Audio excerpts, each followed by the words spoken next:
Hello दोस्तों, मैं बादल चलो गीता क्लास में आपका स्वागत है। दोस्तों, जैसा कि हमारी रेगुलर क्लास चल रही है और मुझे विश्वास है कि आपको जो है परसेंटेज की जो पहली वीडियो है वो भी बहुत पसंद आई होगी, वो आपने देखी होगी और अपने नोट्स तैयार किए होंगे और आपकी जो है रेगुलर प्रैक्टिस चल रही होंगी और आप जो है मेहनत से पढ़ाई अपनी कर रहे होंगे, क्योंकि आपके एग्ज़ाम जो हैं नज़दीक आने वाले हैं और कई एग्ज़ाम जो हैं आ रहे हैं और चल भी रहे हैं। तो आपको है रेगुलर जो है प्रैक्टिस में रहना, क्योंकि मैथ ऐसी चीज़ है, मैथ जो है एक ऐसी चीज़ है जो रेगुलर प्रैक्टिस में रहने से ही आपकी जो है होती रहेगी। नहीं तो अगर आपने प्रैक्टिस छोड़ दी तो आपकी कैलकुलेशन बिल्कुल बेकार हो जाएगी और मैथ आप भूल जाओगे। तो आपको रेगुलर प्रैक्टिस में रहना है। और जो अगर वीडियो अच्छी लगे तो लाइक करा करो उसे, तो और चैनल को जो है सब्सक्राइब करा करो और अपने रिलेटेड अपने दोस्तों के साथ शेयर करा करो, उन्हें जोड़ा करो चैनल के साथ। तो देखते हैं आज के क्वेश्चन। जो कुछ क्वेश्चन पहले हो चुके हैं 2 वीडियो में और आज जो है इसके आगे के जो क्वेश्चन हैं हम आज करेंगे और देखेंगे क्या है इसमें। तो क्वेश्चन नंबर 1 देखेंगे क्या है। क्वेश्चन नंबर 1 हमें क्या दिया गया है। क्वेश्चन नंबर 1 जो है हमारा क्या है। क्वेश्चन नंबर 1 क्या दिया गया हमें। 9 मिलीलीटर शेविंग लोशन में 9 मिलीलीटर 9 ml शेविंग लोशन में शेविंग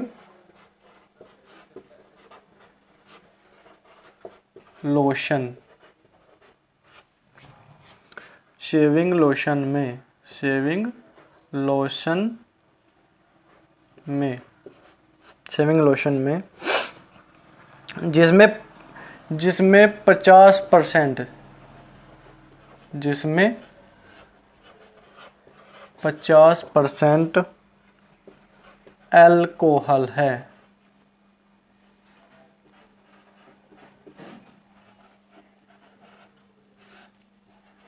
50% अल्कोहल है। कितने मिलीलीटर पानी मिलाया जाए। कितने ml पानी मिलाया जाए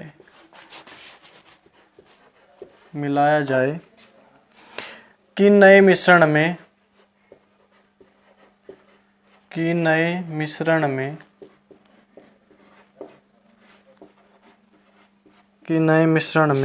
30% अल्कोहल हो।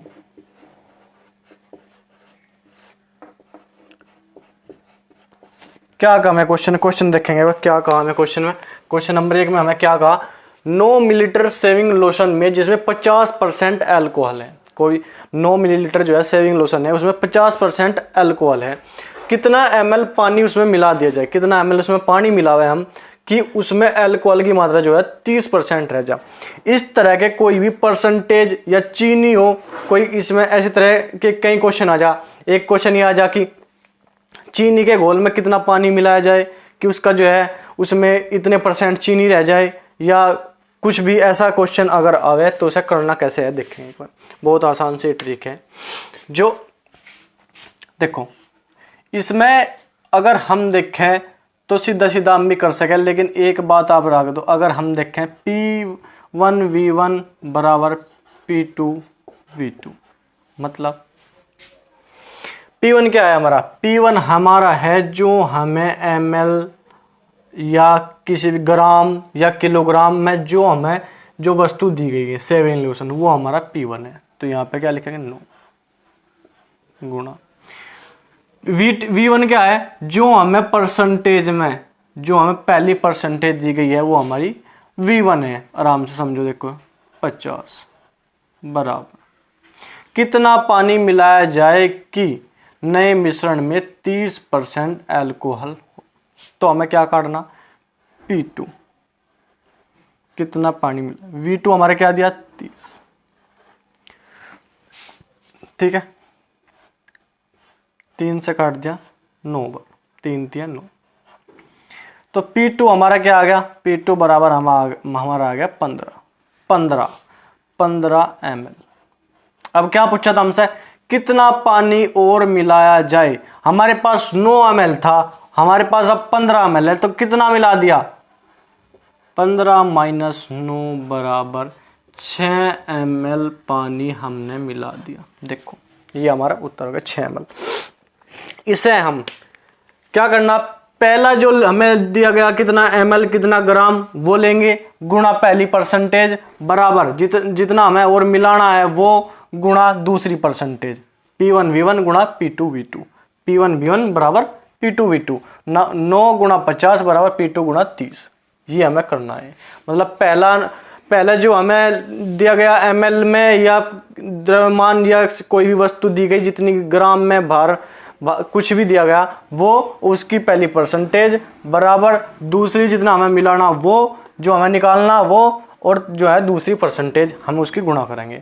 तो P2 हमारा 15 ml आ गया, 15 ml। हमारे पास पहले से ही 9 ml था तो अब हो गया 15 ml। तो कितना मिला दिया हमने, 9 हमारे पास था, अब हो गया 15 ml। तो कितना मिला दिया, 6 ml हमने मिला दिया। वही हमसे पूछा कि कितना पानी मिलाया जाए, तो 6 ml पानी। देखो एक क्वेश्चन नंबर 2 देखें क्या दिया। क्वेश्चन नंबर 2 हमें दिया गया, अरविंद अपनी आय का 75% खर्च करता है, उसकी आय 20% बढ़ गई तथा उसने अपने खर्च में 10% की वृद्धि कर ली, तो उसकी बचत में कितनी परसेंट वृद्धि हुई, कितनी परसेंट वृद्धि हुई, कितने वृद्धि हुई। तो देखेंगे एक बार कैसे ऐसे क्वेश्चन को करेंगे। देखो अरविंद अपनी आय का, माना उसकी आय जो है, अच्छा आय हमने मान ली 100%, ठीक है, 75% खर्च कर देता है, खर्च कर दिया उसने 75%, बचा कितना, बचत उसकी कितनी 25%। जब हमारे पास आय 100% है तो 75 खर्च कर दिया तो कितनी बची 25%। उनने क्या, उसकी आय 20% बढ़ गई तो कितनी होगी 120, 20% बढ़ गई तो कितनी होगी 120, ठीक है। अब 120 बढ़ गए तो उसने अपने खर्च में 10% की वृद्धि कर ली। खर्च में 10% की वृद्धि मतलब ये 75 था, खर्च जो है हमारा इसका 75 था, इसने 10% की इसमें वृद्धि कर ली तो क्या आ गया 82.5। 82 अगर 75 का हम 10% निकाल ले तो जो है 10%, 75 में 10% की वृद्धि करे तो 82.5 हमारा जो आ जाएगा। अब 120 में से 82.5 उन्होंने खर्च कर लिए तो कितने बचे 37.5, 37.5 जो है हमारी बचत आ गई। अब क्या पूछा उसने, उसकी बचत में कितनी वृद्धि हुई, ये बचत में वृद्धि, तो कितनी वृद्धि हुई देखेंगे। वृद्धि हुई हमारी 12.5% की, 12.5 की, 12.5 रुपए की, मतलब 12.5 की वृद्धि हुई, ठीक है। 12.5 की वृद्धि होगी तो क्या निकालना, उसकी बचत जो है परसेंटेज में निकालनी, बचत प्रतिशत में हमें निकालनी कि कितनी बचत हुई, कितनी बचत हुई 12.5। ये बचत की वृद्धि जो जितनी वृद्धि हुई, यह वृद्धि किस पे हुई 25 पे, मतलब पहले 25 थी अब 12.5% की वृद्धि हो गया 37.5 हो गई हमारी बचत। तो किस पे वृद्धि हुई 25 पे 12.5 की वृद्धि हुई। तो जिस पे वृद्धि हुई उसे लिखेंगे नीचे और परसेंटेज में निकालना तो गुणा करेंगे 100। देखो एक बात और, 25 की पहले बचत थी 25, अब बचत होगी 37.5। कितने की वृद्धि हुई 12.5 की, 12.5 की वृद्धि हुई किस पे 25 पे। तो 12.5 की वृद्धि को ऊपर लिखेंगे, जिस पे वृद्धि हुई 25 पे उसे लिखेंगे नीचे और गुणा करेंगे 100 क्योंकि हमें परसेंटेज में निकालना। तो इससे कट जाएगा ये 2 बार, 12.5 से 25 कट गया 2 बार, ये कट जाएगा 50 बार। तो क्या हमें बचत में 50% की वृद्धि हुई, बचत में 50% की वृद्धि हुई। जैसे हमें क्वेश्चन में लिखा गया है, इसमें क्वेश्चन में जैसे हमें बताया गया है ऐसे ही हमें करना। सबसे पहले उन्होंने क्या कहा, आय का 75% खर्च, आय उसके पास 100 है, 75% उन्होंने खर्च कर दिया, मतलब 75 उसने खर्च कर दिया तो बच गए उसके पास 25। उसने कहा उसकी आय 20% बढ़ गई, 100 में 20% बढ़ाएंगे तो 120, ठीक है। उसने अपने खर्च में 10% बढ़ा दिया तो 75 का 10%, अगर 75 में 10% बढ़ाओगे तो 82.5। अगर आप इसे बढ़ा के देखना चाहे तो क्या कर सको, देखो अगर 75 में हम 10% बढ़ाए तो गुणा 110/100 ऐसे करके हम निकाल सकें तो हमारा जो है 82.5 ही होगा, 82.5 ही होगा। देख लियो आप 82.5 आ गया। अब आय में से खर्च घटा दिया तो 37.5 हमारी बचत होगी। उसने कहा कि बचत में कितने परसेंट वृद्धि हुई, तो बचत में हमने वृद्धि दिखी कितनी हुई 12.5 की। इसे बचत को हमने परसेंटेज में दिखाना, तो बचत परसेंटेज तो 12.5 बटे जिस पर बचत हुई उसे नीचे लिखेंगे और परसेंटेज में उत्तर निकालना तो गुणा 100 काट के हमारा 50% की बचत में वृद्धि आ जाएगी। देखो एक बार क्वेश्चन नंबर 3 देखें। क्वेश्चन नंबर 3 हमें क्या देगा, एक बर्तन में रखे शुद्ध दूध में से 20% के स्थान पर इतना ही पानी डाल दिया गया। यह प्रक्रिया 3 बार करने के बाद मिश्रण में दूध की सांद्रता कितनी होगी। देखो कोई भी चीज हमारे पास रखी है, कोई भी हमारे पास पानी है, कोई भी हमारे पास दूध है या कोई भी हमारे पास चीज है, तो वो पूरी हमारी 100% के बराबर है। 100% है वो हमारे पास। उसमें क्या करना है, शुद्ध दूध में से 20% के स्थान, उसमें से 20% निकाला दूध और 20% पानी मिला दिया। ठीक है, यह है प्रक्रिया 3 बार करने के बाद इसमें जो है मिश्रण में दूध की सांद्रता पूछी हमसे। तो देखो हमारे पास दूध पूरा 100% हमारे पास दूध है। अब उसमें से ने 20% निकाल लिया और पानी डाल दिया, तो हमारे पास दूध अब कितना बचेगा 80% तो 80/100। ये प्रक्रिया 3 बार करी तो 80/100 गुणा 80/100। ये प्रक्रिया हमने 3 बार कर दी। काट दो, 2 0 से 2 0 करी, 1 2 3 1 2 3। देखो 8 8 64, 8 8 64 64 8 8 चौक 32 का 2 का हंस लेंगे 3, 8 छंग 48 49 50 और 51 क्या आ गया 512/10। तो क्या हो गया 51.2%। 51.2% हमारे पास जो है दूध की सांद्रता बची। हमारे पास दूध की सांद्रता 51.2 हमारी होगी। देखो एक और हमारे पास दूध है या कोई भी हमारे पास पदार्थ है या कोई भी पानी है या कुछ भी है, तो वो जो हमारे पास है वो 100% के बराबर है। उसने क्या कहा, शुद्ध दूध में से 20% के स्थान पर इतना ही पानी डाल दिया गया। दूध में से जो है 100% दूध था, उसमें 20% निकला और 20% ही हमने पानी डाल दिया। तो उसका जो है उसका भार वगैरह तो सेम रहेगा, पर जो है उसमें दूध जो है कम होता रहेगा। तो यह प्रक्रिया 3 बार करी तो 100 गुणा 80 20% निकल लिया तो कितना बचा 80%, तो 80/100 गुणा 80/100 गुणा 80/100 काट पीट के हमारा आ जाएगा 51.2%। यही हमारा उत्तर है। देखो क्वेश्चन नंबर 4 हमें क्या दिया गया। क्वेश्चन नंबर 4 हमें दिया गया, एक पुस्तकालय में 20% पुस्तकें हिंदी में तथा शेष का 50% अंग्रेजी में। यदि शेष 9000 पुस्तकें दूसरी भाषा में हो तो पुस्तकालय में कुल कितनी पुस्तकें हैं। पुस्तकालय में कुल कितनी पुस्तकें हैं तो देखेंगे कैसे ऐसे निकालना है। देखो मैंने आपको बताया था कि अगर कोई भी चीज़ कहीं रखी है या किसी भी भार में है, किसी भी तरह है, तो वह जो है टोटल जो है 100% के बराबर। ठीक है, हमारे पास 100% जो है किताब जो है 100% के बराबर है। तो पुस्तकालय में 20% पुस्तकें हिंदी में है, 20% तो है हिंदी में। देखो आराम से समझा मैं एक बार प्यार से, क्या हिंदी में है 20% हिंदी में है, तथा शेष कितनी बचगी 20% हिंदी में है, तो शेष क्या बची 80, शेष 80 बची। शेष क्या बची हमारे पास 80%, क्योंकि है टोटल है 100% होगा कोई भी चीज।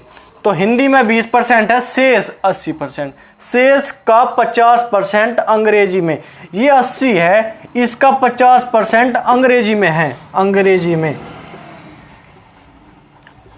अंग्रेजी में कितना है, शेष का 50%, शेष का 50%। तो शेष का 50%, अगर 80 का 50% काट देंगे हम तो कितना होगा 40। ठीक है, 40% ये होगी हमारी अंग्रेजी में।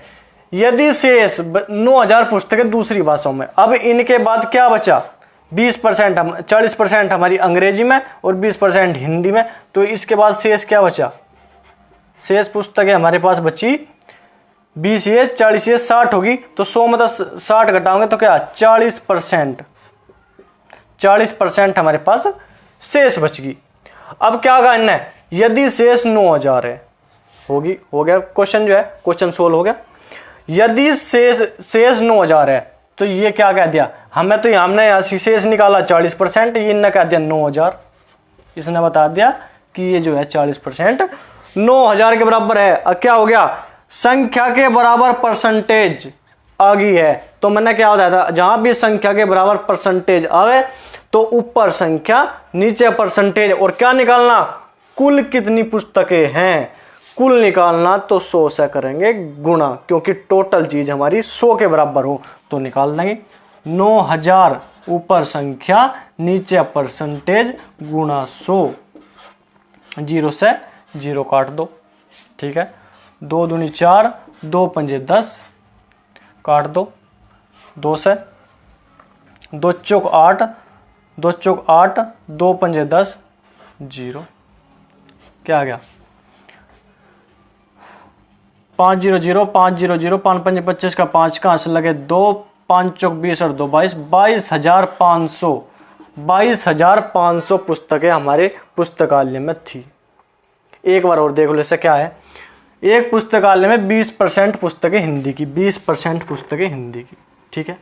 जब 20% पुस्तकें हिंदी की है तो शेष पुस्तकें कितनी बची 80%, 20% हिंदी की, शेष जो है 80%। उन्होंने क्या कहा, हिंदी में तथा शेष का जो ये शेष बचा इसका 50% अंग्रेजी है, शेष बचा 80 का 50% 40, तो अंग्रेजी में होगी हमारी 40%। ये दोनों हो गए 60%। अब शेष हमारे पास बच गए 40%। अब क्या करना है, यदि शेष 9000 पुस्तकें दूसरी भाषा में, ये शेष जो है दूसरी भाषा में है, किसी और भाषा में, दूसरी भाषा में है शेष, तो ये 40% हमारे 9000 के बराबर दे दिया। यही हमें निकालना था। ये इससे तो हमारा जो है क्वेश्चन और आसान हो गया, क्योंकि संख्या के बराबर परसेंटेज आ गई। तो जहां भी संख्या के बराबर परसेंटेज आ जा, ऊपर संख्या नीचे परसेंटेज, और जो निकालना है कुल कितनी पुस्तकें, कुल निकालना तो गुणा 100, हमारे 22,500 हमारी कुल पुस्तकें आ गई। देखो क्वेश्चन नंबर 5 क्या हमें दिया गया, क्वेश्चन नंबर 5 हमें दिया गया, एक कस्बे की जनसंख्या में 15% वार्षिक दर से वृद्धि होती है। एक कस्बे की जनसंख्या में 15% वार्षिक दर से वृद्धि होती है यदि 1995 के अंत में, 1995 के अंत में मतलब 1995 के बाद की बात है, 1995 खत्म हो गया था, अंत में इसकी जनसंख्या 8000 हो, तो 1997 के अंत में क्या होगी। तो देखो ये तो है कि हमें पूछा 1995 से 96 97 मतलब 2 साल बाद की पूछी। अगर इस तरह के 2 क्वेश्चन आवे, एक में तो आगे वाले वर्षों की पूछे है कि 2 वर्ष बाद, 3 वर्ष बाद, और यह हमें इस क्वेश्चन में दे सके कि 2 वर्ष पूर्व, 3 वर्ष पूर्व। तो ऐसे क्वेश्चन में करना क्या है, देखो इसे, जो हमें संख्या दी गई है इसकी जनसंख्या 1995 के अंत में 8000 है, 8000 है। कितनी वृद्धि हुई, 15% की वृद्धि हुई, और 2 साल तक, 2 साल बाद बतानी हमें। 1995 के बाद था तो 96 और 97 में पूरा लेना, 2 साल बाद में हमें बताना। तो प्रत्येक वर्ष, हर वर्ष में 15% की वृद्धि हो रही। तो 15% की वृद्धि का मतलब क्या है, अगर कोई भी चीज 100 है तो इसमें 100% है मतलब पूरी है, तो इसमें अगर 15% की वृद्धि करें तो कितना हो जाएगा 115। यह बात आपको पता है। अगर किसी भी संख्या में 15% की वृद्धि करें तो अगर 100 जो है हमारी पास कोई संख्या है 100, उसमें हमने 15% की वृद्धि करी तो 115 हो जाएगा। तो यही हमें यहाँ करना है, हमें 2 साल बाद ही काटनी, तो 115/100 गुणा 115/100। जितने साल बाद ही काटनी इतने बार 115 की गुणा ऊपर करेंगे और 100 की गुणा नीचे करेंगे। अगर हमें 2 साल पहले की काटनी होती तो ये 115 हमें नीचे लेना पड़ता और 100 ऊपर लेना पड़ता। पहले अगर पूर्व की काटनी पड़ती, ये हमें बाद की काटनी आने वाले समय की, तो आने वाले समय में जो वृद्धि हुई वो वृद्धि ऊपर लेंगे, और 100 नीचे लेंगे। अगर हमें पहले की काटनी होती पूर्व की तो वृद्धि हमें नीचे लेते या कमी नीचे लेते, वृद्धि होती वृद्धि नीचे लेते, कमी होती कमी नीचे लेते और 100 जो है ऊपर लेते। तो देखो अब हमें काटना पीटना और इसमें कुछ नहीं करना। तो 2 जीरो से 2 जीरो कट गई, 1 जीरो से यह 1 जीरो कट गई, ठीक है। अब 5 से काट देंगे, ये 23 बार कटेगा, 5 से 2 बार कटेगा, ठीक है, कट गया। हाँ तो ये कट गया 2 से 4 बार, ठीक है। अब क्या, गुणा कर लो, 4 पंजे 20 की 0, हंस लगे 2, 4 एकम 4 2 6, 4 एकम 4, 460 गुणा 23, 460 की अगर हम 23 में गुणा करें तो 10,000 क्या होगा, 23 में गुणा करके देखो क्या होगा, 10,580, हाँ 10,580 जो है हमारा उत्तर आ जाएगा, 10,580। 2 वर्ष बाद जो है 10,580 हमारी जो है इसकी जनसंख्या में इतना अंतर आ गया होगा कि अंत में जनसंख्या हमारी 10,580, 1997 के अंत में जो है जनसंख्या हमारी 10,580 होगी। गुणा करके देख लियो। क्या करना, जो हमें संख्या दी गई है उस संख्या में जितना हमें जो वृद्धि दी गई है, हमें वृद्धि गई 15% की, 8,000 गुणा 15% की वृद्धि दी गई तो 100 में 15 जोड़ेंगे तो 115, 115 बटे 100 गुणा 115। 2 साल दिया गया तो 2 बार गुणा करेंगे, अगर 3 साल दिया जाता तो 3 बार गुणा करते हैं, ठीक है। देखो क्वेश्चन नंबर 6 देखें। क्वेश्चन नंबर 6 में क्या देगा, क्वेश्चन नंबर 6 में देगा वर्तमान समय में जन्म दर प्रति 1032 है तथा मृत्यु दर प्रति 1011 है। जनसंख्या में शुद्ध वृद्धि कितने प्रतिशत है। 1000 पे उसने क्या कहा, 1000 पे जो है जन्म दर तो है 32 और मृत्यु दर है 11, तो जन्म दर हमारी हुई 32 और 1000 पे और मृत्यु दर है 11, तो हमारी वृद्धि कितनी होगी, 32 माइनस 11, तो 21 की वृद्धि है हमारी 1000 पे 21 की वृद्धि। ये तो बात उन्होंने कही, 1000 पे उसने सीधी सीधी बात ये कही 1000 पे 21 की वृद्धि है। तो उसने क्या कहा, जनसंख्या में शुद्ध वृद्धि कितने प्रतिशत है। 1000 पे दे के 100 पे पूछ लिया, प्रतिशत मतलब 100, प्रतिशत मतलब 100। उन्होंने कहा कि 100 पे कितनी वृद्धि है, तो ये 1000 जो है 1000 का 100 कितना है, 1000 का 100 कितना है, अगर 1000 में गुणा कर दे 1/10 की तो 100 आ जाएगा। तो उसी प्रकार अगर 21 में गुणा कर दे 1/10 की तो क्या होगा, 2.1%, 2.1% हमारा उत्तर आ जाएगा। देखो एक बार वृद्धि का है, जन्म दर 32 मृत्यु दर 11, तो वृद्धि कितनी होगी, जन्म दर तो 32 और मृत्यु 32 में से 11 और मर गए तो कितने बचे 21%, 21 जो है हमारे 21 की 1000 पे 21 की वृद्धि हो रही। तो उन्होंने पूछा 100 पे, तो 1000 से 100 बनाने के लिए 1000 में कितने गुणा करेंगे, गुणा 1/10 की, तो उस वृद्धि में भी 1/10 की गुणा करेंगे। 21 में जब 1/10 की गुणा करेंगे तो 2.1% की वृद्धि हमारी आ जाएगी। देखो एक बार क्वेश्चन नंबर 7 देखें। क्वेश्चन नंबर 7 हमें क्या दे दिया, क्वेश्चन नंबर 7, गेहूं के मूल्य में 21% की गिरावट आने के कारण एक व्यक्ति 300 रुपए में पहले से 10.5 मतलब 10.5 किलोग्राम गेहूं अधिक खरीद सकता है। गिरावट के बाद गेहूं का भाव किलोग्राम प्रति किलोग्राम क्या है, मतलब मूल्य में 21% की गिरावट आ गई गेहूं के, तो उससे जो है वो 300 रुपए में पहले से जो है 10.5 किलो और अधिक खरीद ले, तो गिरावट के बाद गेहूं का भाव क्या है गेहूं का, ये पूछ लिया। तो इसमें जो है इसमें 2 तरह के क्वेश्चन आते हैं, एक हमसे पूछता है गिरावट के बाद का भाव, एक पूछता है गिरावट से पहले का भाव। तो उनके दोनों के मैं निकालने का तरीका आपको बताऊंगा। गिरावट के बाद का भाव, अगर हमसे पूछा गिरावट के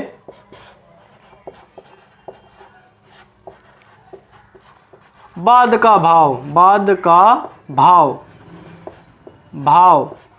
तो पूछे तो क्या करना, देखो रुपए, जो हमें रुपए दिए गए हैं, रुपये बटे मात्रा मतलब जो हमें दी गई किलोग्राम में, रुपए बटे मात्रा रुपए बटे मात्रा गुणा गिरावट परसेंटेज, गिरावट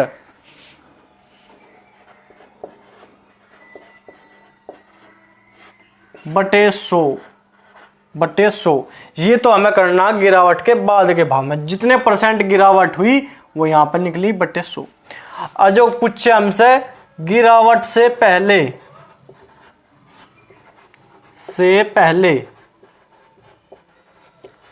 भाव, क्या करना, ऐसे कैसे लिखना, रुपये बटे मात्रा गुणा गिरावट परसेंट में बटे 100 माइनस गिरावट, मतलब गिरावट मतलब कमी। गिरावट इससे हमें जो है कमी भी लिख सके, गिरावट मतलब कमी, जो हमें जितने परसेंट की भाव में कमी हुई, जो भी कमी हुई वो। तो हमसे क्या पूछा इस क्वेश्चन में, पूछा गिरावट के बाद गेहूं का भाव। तो हमारा क्वेश्चन गिरावट के बाद ये ऊपर ले बढ़ा हमें, रुपये बटे मात्रा, रुपये क्या देंगे 300, मात्रा क्या है 10.5 किलोग्राम, कमी क्या है 21%, 21 बटे 100। दशमलव हटाओगे तो एक जीरो लगा देंगे, दशमलव हट जाएगी। अच्छा 2 जीरो से 2 जीरो गई, ठीक है। अब कहाँ से कटेगा ये, 3 से कट जाएगा, 3 से काट लो, 3 ते 9, 3 पंजे 15। अब काट लो कहाँ से, 7 ते, 7 पंजे 35, 7 ते 21 जीरो, 5 से काट दो 5 चंग 30। तो 6 रुपये प्रति किलोग्राम हमारा जो है गिरावट के बाद भाव था 6 रुपये प्रति किलोग्राम। ये दोनों मैंने आपको बता दिया कैसे कैसे निकालना, गिरावट के बाद भी और गिरावट से पहले भी, इनमें सब में सेम ही है। बस जो है गिरावट से पहले वाले में 100 माइनस गिरावट मतलब कमी, ये कमी वाली है गिरावट 21%, ठीक है। देखो एक बार नंबर 8 देखें क्या देगा हमें। क्वेश्चन नंबर 8, एक वर्ग की लंबाई तथा चौड़ाई में क्रम से 40% तथा 30% वृद्धि करने पर प्राप्त आयत का क्षेत्रफल दिए गए वर्ग के क्षेत्रफल से कितने प्रतिशत अधिक होगा।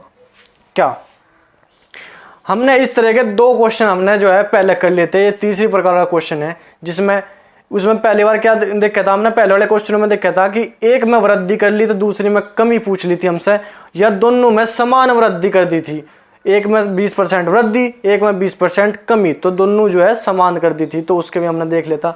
ये क्या कहा, लंबाई में 40% वृद्धि, चौड़ाई में 30% वृद्धि जो है अलग अलग कर दी। तो इसमें क्या देखेंगे हम कितने प्रतिशत अधिक होगा। तो उसमें करना क्या है, देखो वृद्धि को प्लस के चिन्ह से लेंगे, वृद्धि प्लस के चिन्ह से, और कमी को माइनस के चिन्ह से, कमी को माइनस के चिन्ह से हम लेंगे, चिन्ह के साथ लेना है। तो क्या इसका सूत्र हमें क्या है, x plus Y plus X Y बटे 100, ये हमें यूज करना। तो करेंगे क्या, कैसे, जो x है हमारा पहली वृद्धि जो है x, दूसरी वृद्धि है y, ऐसे हमें लेना। ये हमें इसकी जगह कमी दी है तो कमी भी हमें ऐसे ही लेनी। वृद्धि के लिए प्लस का यूज करना, ये बात ध्यान रखनी, वृद्धि हमें दी गई तो प्लस का यूज करेंगे। तो प्लस 40 प्लस 30, अगर ये दोनों चिन्ह एक समान है, अगर ये दोनों चिन्ह प्लस प्लस के है तो यहाँ भी प्लस लेना, अगर ये दोनों चिन्ह जो है अलग अलग है, एक प्लस एक माइनस है तो यहाँ पर माइनस लेना। तो प्लस 40 गुणा 30 बटे 100, 4 ते 12, 4 और 3 7, ये कितने हो गए 70 प्लस 12 बराबर 82% की वृद्धि, 82% की वृद्धि, 82% अधिक होगा। ये हमसे आराम से, ये जो क्वेश्चन है ना, ये जो मैंने सूत्र आपको बताया, ये सूत्र ना बहुत जगह आपको आगे भी आने वाले चैप्टर में भी देखने को मिलेगा, क्यों ये बहुत अच्छा जो है सूत्र है। ये जहाँ भी ऐसे क्वेश्चन आएंगे आयतन वगैरह में, क्षेत्रफल वगैरह में, कि इसमें इसके क्षेत्रफल में इतनी वृद्धि इतनी कमी, तो यहाँ वहाँ पे जो है ये सूत्र यूज होगा, और कहीं कहीं जो है चैप्टर में ये यूज हुआ है। देखो एक बार ये यूज करना, चिन्ह के साथ जो है वृद्धि और कमी लेनी, कहीं गलती नहीं होने की। देखो क्वेश्चन नंबर 9 देखें क्या देगा हमें। किसी वृत्त की त्रिज्या में 50% कमी कर देने पर इसके क्षेत्रफल में कितने प्रतिशत घटोतरी होगी। जहां भी वृत्त की बात आओगी या जहां भी वृत्त की बात आओगी तो वृत्त में जो है अलग अलग भुजा नहीं होती। तो वृत्त में कमी तो कमी क्या है 50, मतलब माइनस कमी को हम माइनस से दर्शाते हैं, माइनस से कमी को 50% की कमी। तो इसमें क्या करेंगे, इसमें हमारा x भी 50 ही होगा और y भी हमारा 50 ही होगा और हमें दिए गए माइनस, तो इसे यूज करेंगे -50 दोनों चिन्ह एक जैसे हैं तो प्लस का चिन्ह लेंगे। 50 गुणा 50/100 क्षेत्रफल में कितने प्रतिशत घटोतरी, मतलब कितने प्रतिशत कमी होगी ये पूछा। तो दोनों जीरो से 2 जीरो कट गई। यहाँ पे -50 माइनस के 100 और प्लस के 5 पंजे 25, तो क्या आ गया हमारा आ गया -75। और ये माइनस क्या है, कमी, 75% की कमी, घटोतरी जिसे हम बोलते हैं वो आओगे। जो भी अगर माइनस का चिन्ह होगा तो कमी और प्लस का चिन्ह होगा तो वृद्धि। वृत्त में जो है x और y दोनों, ये बात ध्यान रखनी कि इसमें जो है अलग अलग जो है पोर्शन नहीं होता, अलग अलग जो है भुजा नहीं होती। तो इसमें x और y दोनों वही यूज करना, x + y + xy/100 यही हमें यूज करना इसमें भी। और आराम से हम इस क्वेश्चन को बहुत आराम से निकाल लेंगे। देखो एक बार क्वेश्चन नंबर 10 हमें क्या दिया गया। क्वेश्चन नंबर 10 हमें दिया गया 10 सेंटीमीटर त्रिज्या के गोले के पृष्ठ क्षेत्र का संख्यात्मक मान, पृष्ठ क्षेत्र के संख्यात्मक मान, इसके आयतन के संख्यात्मक मान का कितने प्रतिशत है। जहां भी संख्यात्मक मान की बात आवे, किसी भी क्वेश्चन में संख्यात्मक मान की, उसके पृष्ठ के क्षेत्रफल का संख्यात्मक मान, गोले का आयतन का, किसी भी चीज का संख्यात्मक मान की बात आवे, अगर हम x से निकालेंगे तो बहुत बहुत टाइम लग जाएगा। तो हम इसके लिए हमें क्या यूज करना, हमें इसके लिए यूज करना 300/r, 300/r। जो हमें त्रिज्या दी गई, r मतलब त्रिज्या, जो हमें त्रिज्या दी गई उससे उससे 300 को भाग दे दो बस। ये जो हमारा होगा ये हमारा उत्तर आ जाएगा 30%। कितने प्रतिशत वृद्धि, 30% वृद्धि हमारी आ जाएगी 300/r। जहां भी संख्यात्मक मान का बात आवे, संख्यात्मक कि गोले के पृष्ठ का संख्यात्मक मान उसके आयतन के संख्यात्मक मान से कितना अधिक है, या किसी और का भी संख्यात्मक मान की बात आवे तो 300/r हमें ध्यान रखना। और आज के हमारे जो है क्वेश्चन ये समाप्त हो गए। आज के हमारे क्वेश्चन समाप्त हो गए। जो हमारा चैप्टर 1 ज्यादातर कंप्लीट हो गया। इस चैप्टर में से जो भी क्वेश्चन छूटे हैं उन्हें आपको खुद करना है, जो नहीं होगा उसे करके देखना है, जो नहीं होगा उसे कमेंट करना है या व्हाट्सअप करना है। डिस्क्रिप्शन में हमारे लिंक भी दिए गए हैं और जो है नंबर भी दिए गए, व्हाट्सअप नंबर, जिस पे आप जो है बता सको, मैसेज कर सको। ठीक है, अगर वीडियो आपको अच्छी लगे तो इसे लाइक करा करो और चैनल को सब्सक्राइब करा करो और अपने दोस्तों को, ज़्यादा से ज़्यादा दोस्तों को इसके साथ जोड़ा करो, चैनल के साथ। क्योंकि जोड़ने से क्या होगा कि मुझे भी ऐसा लगा कि हाँ मेरे साथ जुड़ रहे हैं बच्चे और मेरे भाई मेरे दोस्त मेरे साथ जुड़ रहे हैं और मुझे जो है थोड़ा उत्साह मिलेगा। ठीक है, ऐसा ना करो कि मैं वीडियो बनाना ही छोड़ दूं। क्यों, मुझे अगर आप कोई कमेंट नहीं करते, लाइक नहीं करते तो फिर ऐसा लगा कि बेकार है वीडियो, कुछ नहीं है। तो मैं मेहनत करूं तो थोड़ा सा लाइक और जो है सब्सक्राइब कराने की कोशिश करा करो ज़्यादा से ज़्यादा अपने दोस्तों के साथ। ठीक है, आज के लिए इतना ही, कल और नई वीडियो के साथ मिलेंगे। ठीक है, आज के लिए धन्यवाद, जय हिंद।